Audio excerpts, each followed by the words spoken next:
呢個係 CIC 建造業創科基金裏邊第一個先驅應用項目，係政府、大學同業界一齊合作嘅項目嚟嘅。我係協興建築喺呢個項目嘅負責人，負責項目嘅概念設計到統籌，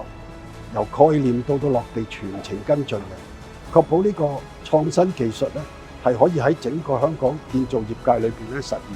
整個項目咧，我哋希望咧係想帶入呢個新嘅技術咧嚟香港嘅。Immigration Headquarter 咧係協興一個design and build 嘅項目嚟嘅，所以咧裏邊咧係有一個婚姻註冊處。咁我哋就希望喺個婚姻註冊處裏邊咧可以做一啲咧有標誌性嘅嘢。咁因為係咁嘅理由咧，咁我哋咧就邀請咗建築署啦一齊參與呢個設計。咁亦都好多謝建築署啦，佢喺好短嘅時間咧就出咗一個好靚嘅頭紗設計。咁裏邊咧係好有意義嘅。咁大家如果仔細咁去睇睇裏邊咧，其實你睇得到咧，我哋用呢個 3D 打印出嚟嗰個 sculpture 咧，你睇到係有1312個心，係代表一心一意。咁如果再加埋一對新人咧，係叫做一生一世。我希望呢個職外嘅項目咧，可以證明咧工程係可以同喺藝術同埋科技嘅結合嘅。咁只要勇於嘗試咧，香港建造業咧絕對可以走喺世界前面。我係負責結構理論同埋分析嘅方法，特別應用喺呢個 WAAM 嘅技術嘅特別性，咁啊同埋建立一個好穩妥嘅安全嘅設計方法。呢個項目最大嘅挑戰就係，如果係一般傳統鋼結構，大部分都係直線同埋比較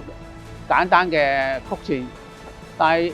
職外呢個項目咧就個自由面穩定性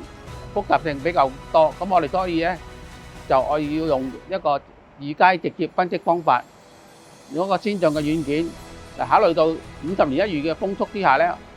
個結構都係安全同埋穩定嘅。喺呢個項目上，除咗電腦嘅模擬，我哋做咗大量嘅物理測試，包括材料拉伸、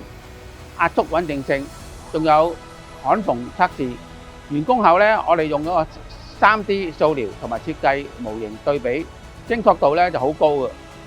比傳統嘅製造方法咧係好難做到呢個效果嘅。我覺得咧結構工程咧由經驗主導咧走向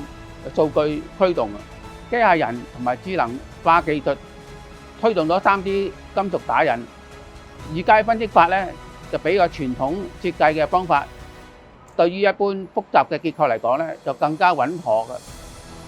喺呢個項目上，我主要負責項目嘅結構設計方法研究同埋論文撰寫。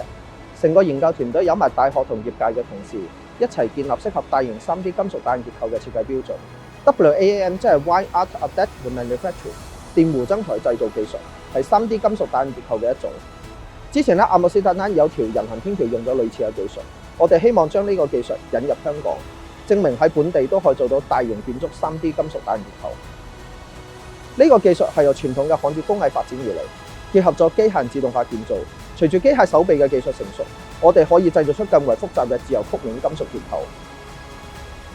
市面上常見嘅金屬打印結構有 SLM 選擇性激光融化技術，但係成本高、速度慢，做唔到大型嘅結構，唔適合工程使用。而 WAAM 採用電弧融化金屬焊絲，沉積率高、成本低，特別適合大型嘅建築結構。呢個項目就係將 WAAM 嘅優勢帶入香港。呢個項目係成功嘅政府大學業界協作嘅示範，亦係香港建造業界發展新質生產力嘅一次成功實踐。我哋證明咗學術研究同工程實踐可以相輔相成，透過技術創新可以實現可持續發展。期待未來仲有更多嘅突破，令香港成為建築科技創新嘅樞紐。